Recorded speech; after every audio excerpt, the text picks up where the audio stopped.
Hi, I'm Chris Gomez and I'm going to talk to you today about coastal cities in East Asia, climate change and multi-hazards in an evolving landscape. So at Kobe University, I'm a professor of natural hazards and disaster risk, and my specialty are sediment hazards. So in Japanese, you would say sabo.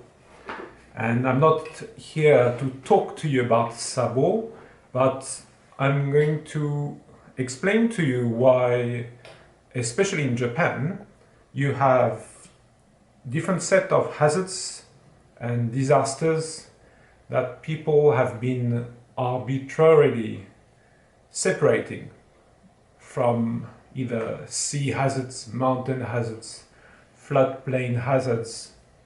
But those divisions are very much linked and have been developed mostly, if not only, in Europe. So those ideas aren't always best suited for Japan.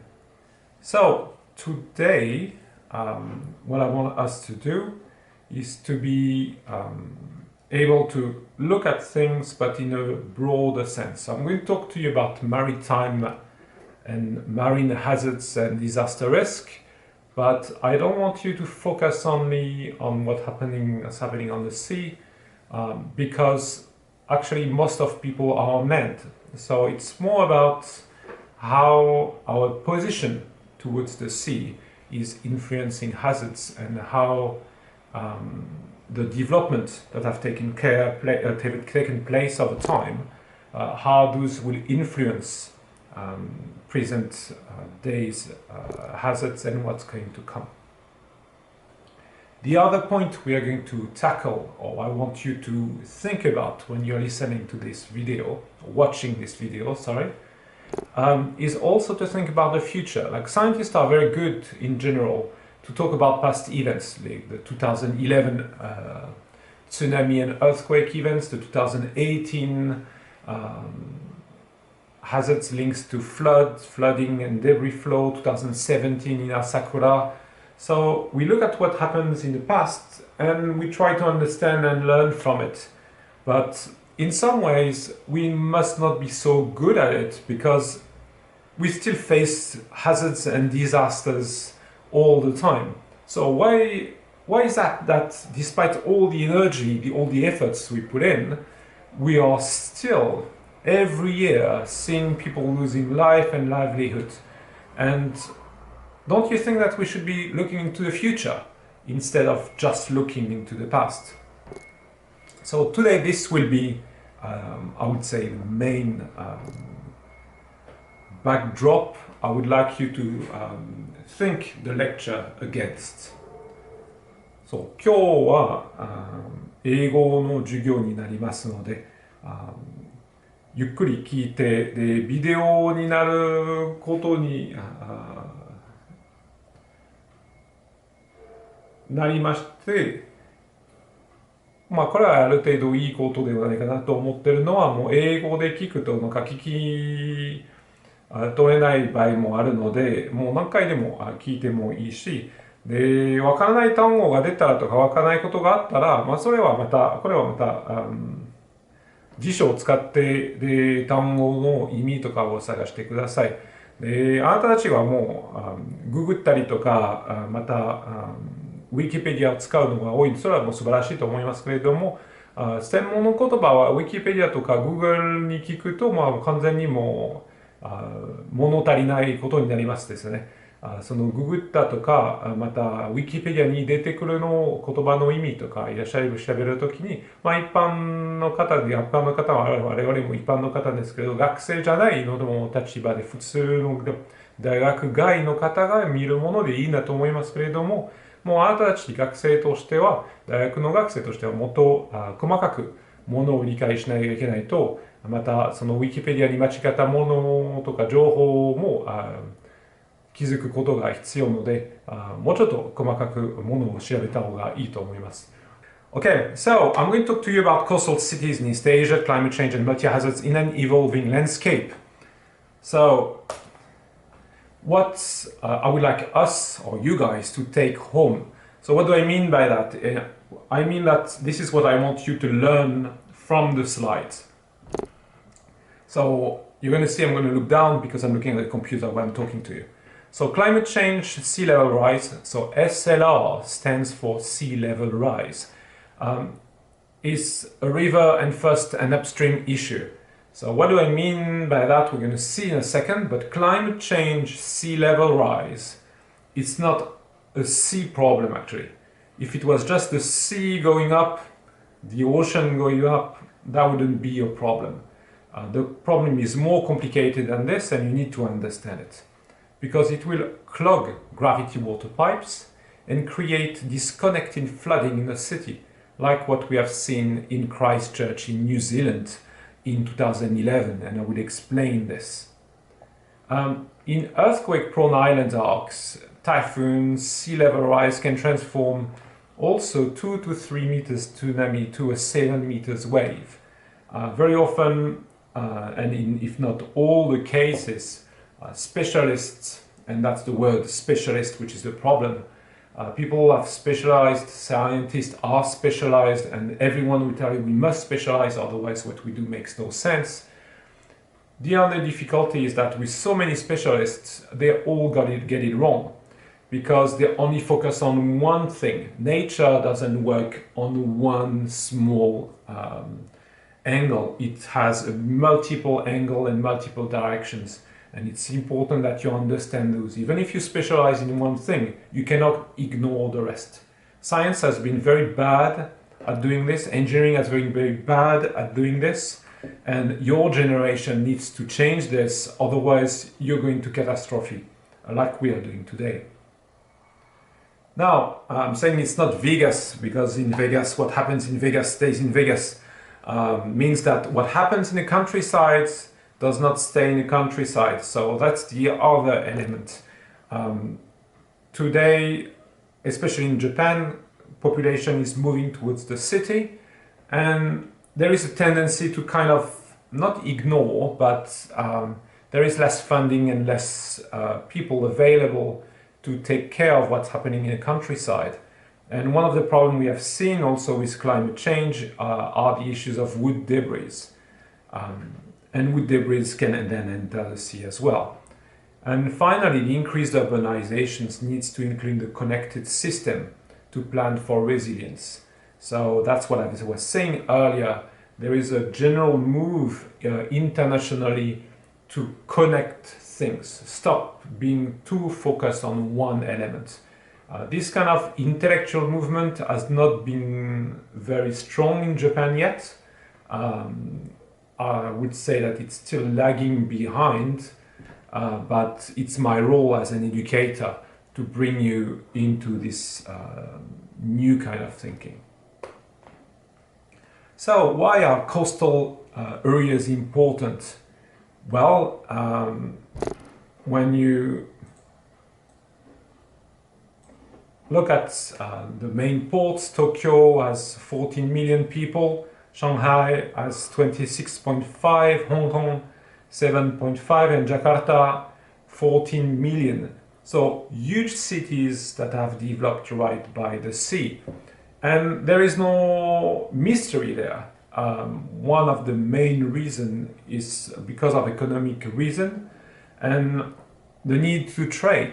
So people have been actually trying to get as close as possible to the trade's exchange nodes. And that's where you have those cities that have sprawled there. The only difficulty, or one of those difficulties, I would say, is the fact that with sea level rise, then the access to ports changes and water tends to go right in the city. When you look at the photograph I have here, you can see Jakarta and the flood in Jakarta. It's pretty bad, actually, to say the least. In the center photograph, you can see a mosque, masjid, which is the place where the Muslims go and pray in Indonesia. And you can see that it's continuously underwater, and the wall that was created outside is supposed to keep the water out, but we know it's not working. And the photo on the right is in the center of Jakarta, and again, in that case here, you have a normal road which is flooded just to breast level. So it's a huge issue basically, and things are not going to get better because the urban population density is increasing. And when you look at the graphic of urban population density from the World Bank, you can see that in Korea, Philippines, Indonesia, you have Singapore, Cambodia, huge amount of people like really trapped by the seaside. And unfortunately, most of those big cities and dense cities are located in Asia. So it's a huge issue for Japan and for Asia as a whole. So in Japan as well, we have numerous cities that are already below 0 meter. So let's look at Osaka first. So Osaka and climate change driven hazards.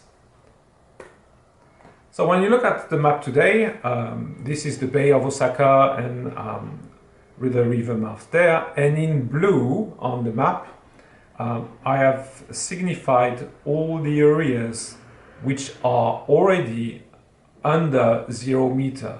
And you can see that you have large chunk of the city that are below the sea level. So imagine that you have some event that generate flooding, even a small event that floods those areas. It's not only the areas that are flooded, it's also the areas where I've written access, where you can see that how do you access those zones then? Once all areas that connected to the mainland are also flooded. So there is this issue here of flooding areas that are below already 0 meter, and also the issue of access for those islands. So when I say access, it's not only people access, it's also for the goods, food, sanitation, all the network that will get impacted in case of flooding in those areas.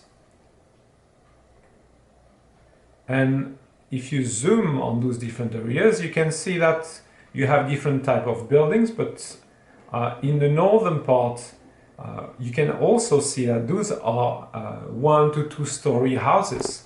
So timber frame houses already below sea level, which is extremely vulnerable in terms of climate change and sea level rise. Or even without that, if you have, let's say, an earthquake and the levee breach, if the levees are breaching at some places, it's the open gate for the flood to come in. It's the same if you have a typhoon. If you have a typhoon and river flow comes in and the sea level is high, you get potential huge issues here. So now let's look at it from a more prospective point of view. And if we look at the 0.1, 0.2 to plus 1 meter, so it's not a lot, look at all the areas underwater. So basically all that area in Osaka Bay is underwater. And this is without typhoon, without anything else. It's just the basic water level that's going up and down. So very easy approach, but showing you how vulnerable this part of the city is. And you have to think also that because you are on the northern part here, you also have some expensive tower building, expensive condominium, so that it's a lot of money which is concentrated in those very vulnerable zones here. So once we have looked at it, you're going to think, well, if we have good walls, it's all good. But in this number 2 here, which I've named natural hazards, natural and engineering waterways and pipes as the Trojan horses, you're going to see that it's not that easy. So on that simulation here, you can see a simulation of the storm surge progression in Osaka Bay with 50 centimeters of sea level rise. And look at how it's flooding. What is interesting is the shape of the waterways. Usually when the water flows out from land, the river goes larger and larger to accommodate more and more water. Now think about it the other way around. If the water comes from the sea with a surge or anything like this, and the waterways become restricted, then it's easier to flood them, and it's easier to actually flood all the bank even without anything. And once the water is out, then it spreads very quickly, as you can see on this animation here. So another problem that we have is not only the height, it's the way the coastals are constructed and the way we have built waterways and we have enclosed them in between walls, and how those walls are actually being more separated, being more apart from one another when we are closer to the sea, and then it gets restricted.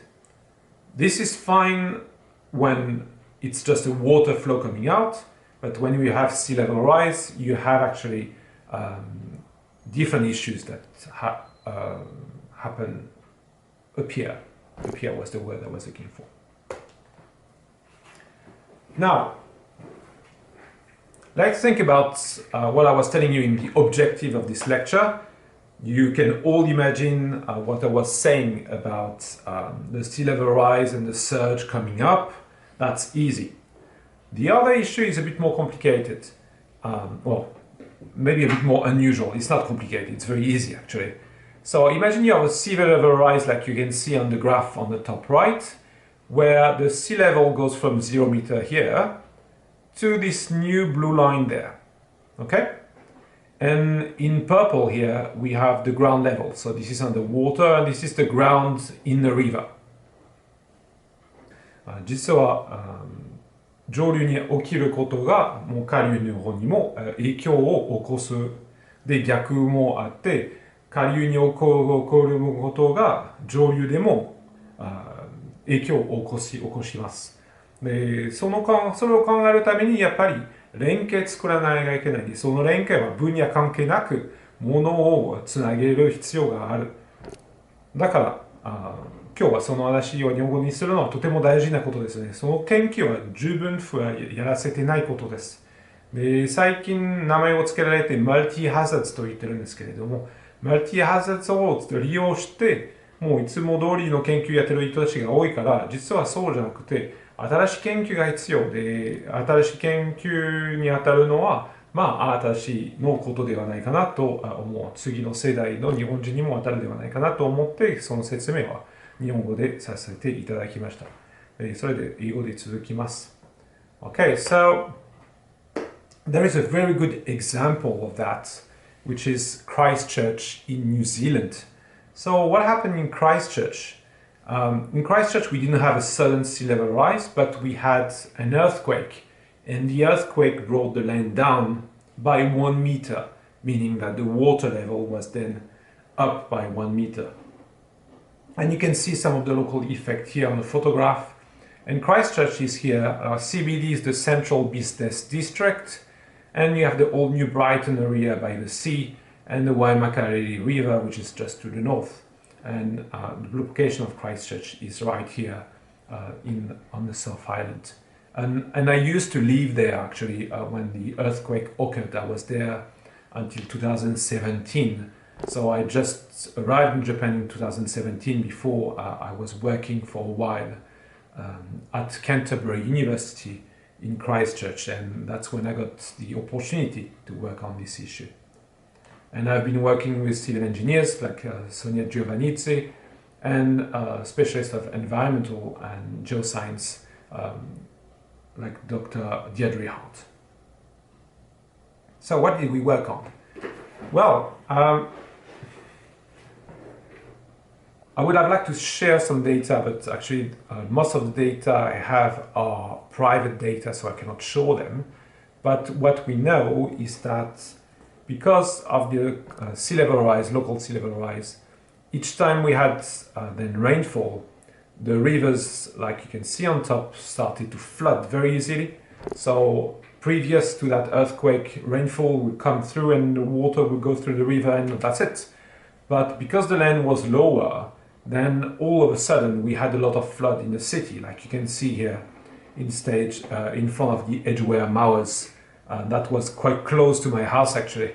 I took this photograph over there while walking.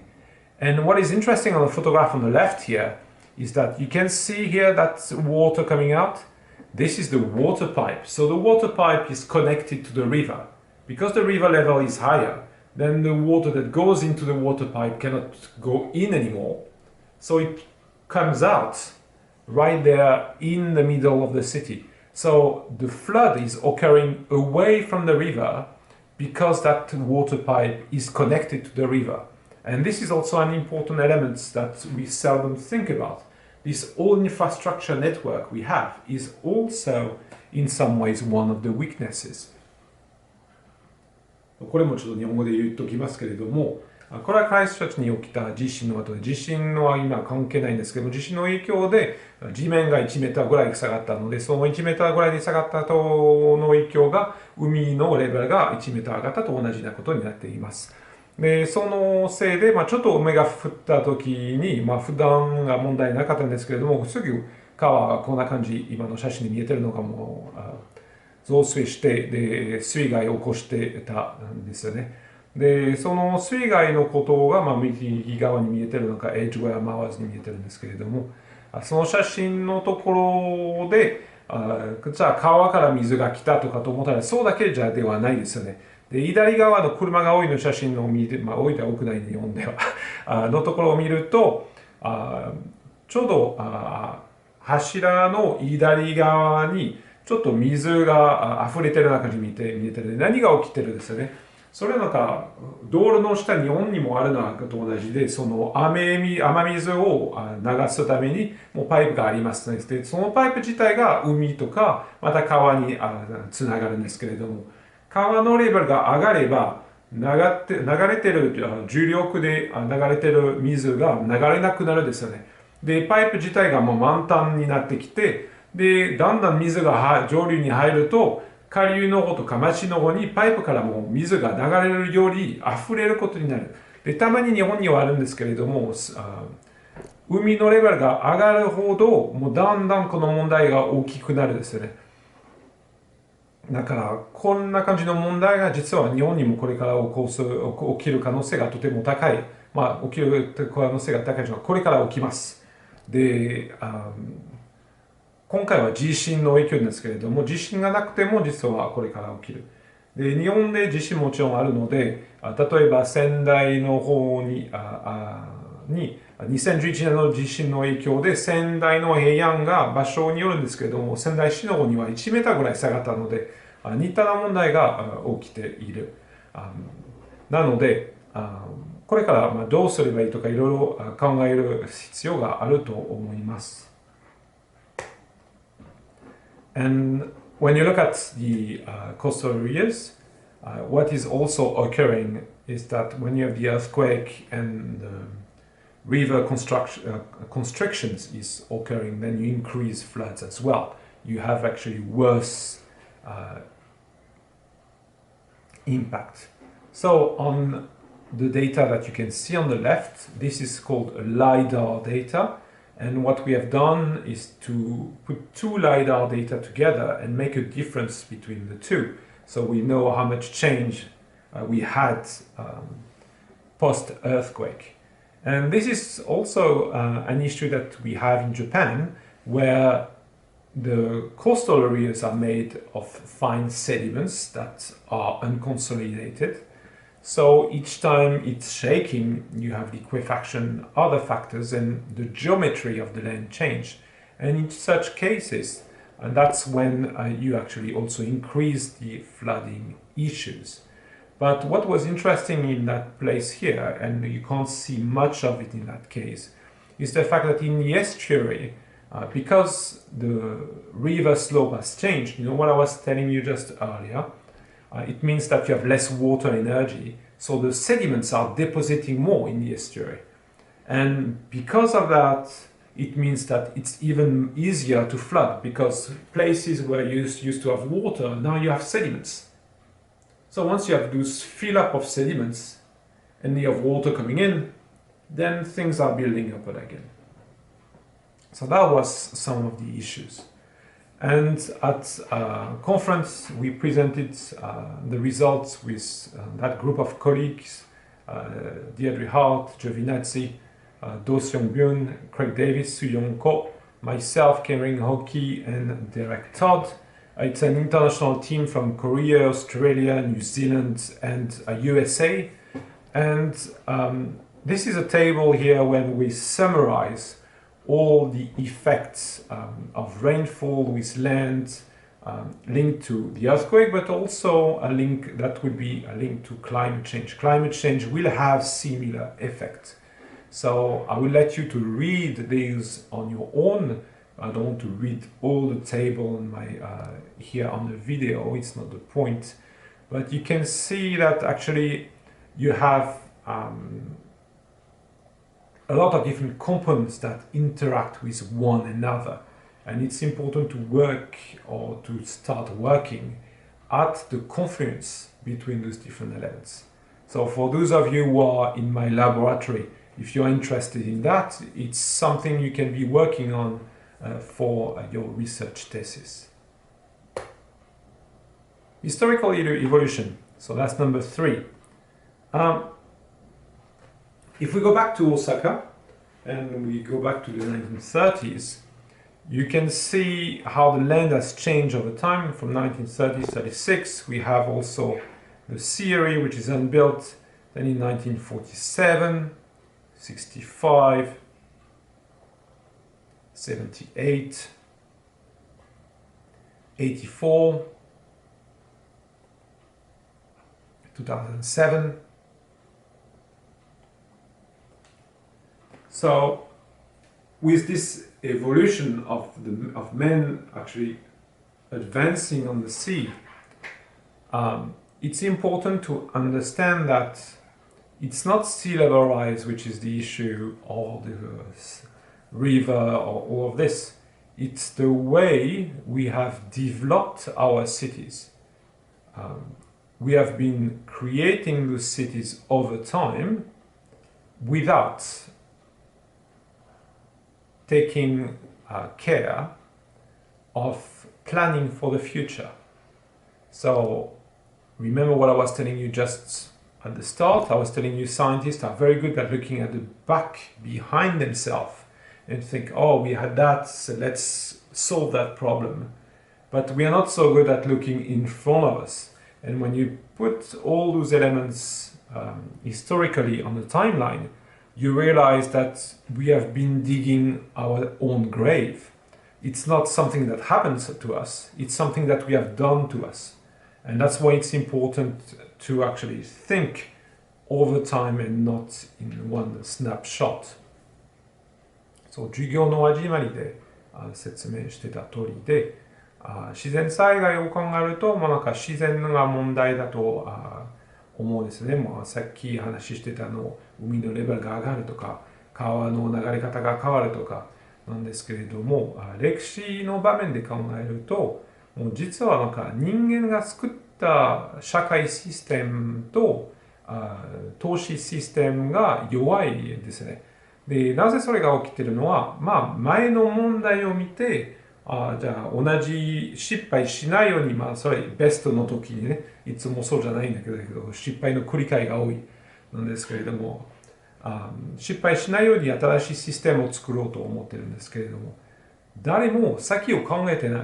だから目の前にあるの問題だけを見て、じゃあ先これを作ったら次の世代とか最後あと10年とか20年でどうなるのはもう実は真剣に誰も考えてない。で、なぜ真剣に考えてないというのは、もちろん建物とか堤防を作るとか10年とか20年に経ったらもう使えるようなで考えてると言われてるんですけれども、現在と前のシナリオを考えて10年後がその続きだろうと思ってるんですけれども、海のレベルが上がるのも急にじゃないんだけど、もうだんだんそのスピードが上がる。気候変動のことも全く同じ高いスピードで、エクスポネンシャルというのスピードで動くので、準備が不十分が目で見えてるんですよね。だからそれも研究かまた科学のやり方のは一つの問題ですね。で、最近の科学の多い部分が、なんかものづくりとか、現代考えた問題を見るのが多いんですけれども、もうちょっと想像力といったらいろいろ先を考えて、じゃあどうすればいいのはまだ足りてないではないかなと私考えています。So what occurs in the countryside does not stay in the countryside. だからさっきの町の話をよくしてたんですけれども、町にいるだけじゃ町の問題を見たらそれで OK だろうと思っている方が多いかもしれないですけれども、そうではないですよね。だから4は What occurs in the countryside does not stay in the countryside. So this is an example in Kobe. So in 2018 we have a series of heavy rainfall, and I went with the tech force of Kokudo Kotsusho and colleagues from Ritsumeikan and Kyoto Daigaku to do a report on what happened. And those are some of the photographs that we took where you can see how the building were impacted by the debris flow. And typically, this shows that it's not the city and the countryside. The city and the countryside, or the mountain here for Kobe, are interwoven into one another. And if you look at the 2017 hazards and disasters in Asakura, in northern Kyushu, where you have concentrated rainfall in the mountain, what you have on that image here, you can see all the landslide that started and created those large debris flow. You can see the sediment in the valleys. All of that did not stay in the mountain. It went down into the river and impacted the bridge spires, impacted the city. You can see how the city is flooded here on the photograph as well. And it even went down to the sea and impacted some of the production of nori in the Ariake-kai. So once again, it's not because you're in the city that you should not care about what's happening in the countryside. It's because you're in the city that you should think about how it's connected to you and how you're connected to the sea down the line. And one of the main problems that we have are trees. So trees is very interesting in Japan because as people leave the countryside, so we had paddy field and other different things, then we have replaced them by plantation and thinking, well, plantation keeps the slope and everything at bay. But at the same time, we have made ourselves more vulnerable because the trees can float on the water and they are particularly dangerous for what's happening for us underneath. So for just this small landslide here, we did some remote sensing and AI analysis, but let's forget about it. Only this small area created between 8,200 and 8,900 tons of material, which is huge. So imagine 8,000 tons of wood floating down. So you don't want to have your house on the way. And when you extend all of that to the river system, now I'm talking square meters, we have at the exit the equivalent of 238,400 square meter for only that valley of wood debris that went down. And you can see the impact then at the sea. See, this is on the coast of the Ariake-kai. So it costs a lot of money, and it also costs a lot to the local economy. So once again, climate change on the seaside is not climate change from the sea only. It's everything together. これを見ると、もう海辺の町だから東京とか大阪とか名古屋に住んでも、じゃあなんか我々はもう町の人たちで町だけでいいと思ったらそうじゃなくて、じゃあ海ですね、海が上がる。いや、そうじゃなくて、河川だからそれだけじゃなくて、もうつながってる山から河川も海も全て考えないと、こんな感じのことになります。だから現在は海の専門家があって、山の専門家があって、河川の専門家があって、みんなはバラバラでやってるから、この結果です。だからそれは一つの大きな問題。And of course, it's going to only get worse because the population is aging. And with aging population means less people, especially in countryside. People who remain in countryside are quite old today. Concentration in the cities. So those problems are only going to get worse unless we do something about it. And unfortunately, the way we have been building and thinking is like here, Homer Simpson.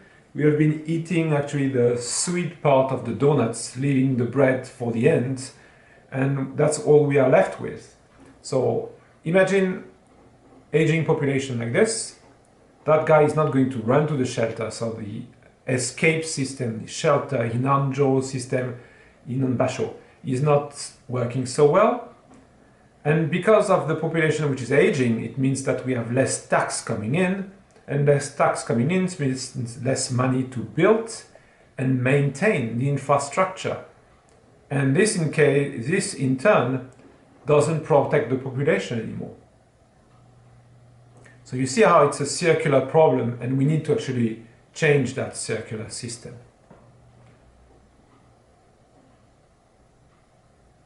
そう、社会が高齢化するのは、いくつかの問題につながるんですけれども、今回はちょっと簡単に示しているものなんですけれども、もともとはその避難所に逃げるとか、高齢化した社会には逃げるとかのことが難しくなるのはあるんですけれども、そのシステム自体、現代の社会が合わないのと言いたいから、その話をしていますですよね。で、高齢社会に入ると、私まだ時間があるんですけれども、高齢者が多ければ、この人たちが実はそんなに税金も支払いしていないですよね。で、支払いしてない税金が、だんだんこちらのサボエンテとかいろいろなエンテにつなげられなくなるから、新しいのを作るのは一つの問題ですけど、作ったものが、もうそれでメンテナンスはどうするの？だから、そのお金がなければ、じゃあ今のシステムがだんだん人間と一緒で高齢化するになるので、新しい考え方と新しいシステムが必要になります。と話しています。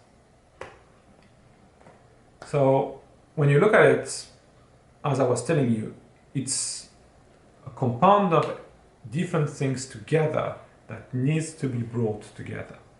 だからさっき話してた感じで、SLR、Sea Level Rise とか、雨とか、いろいろなものがつながってるから、この図で作った図みたく、で、高齢社会にもつながって、もう大変な問題につながる可能性があると思いますので、こんな感じの中でもうちょっと考える必要があるのではないかなと思います。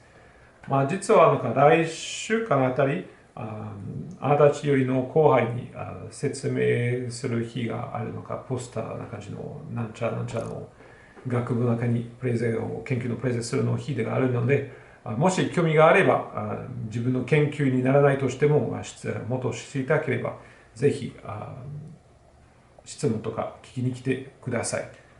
Okay, so that's all for today. I hope you enjoyed this lecture. I hope you have learned something and you have new questions. And hopefully it's going to push you maybe to do some research and try to find out about those different issues that we are facing and what can be done about it. Thank you.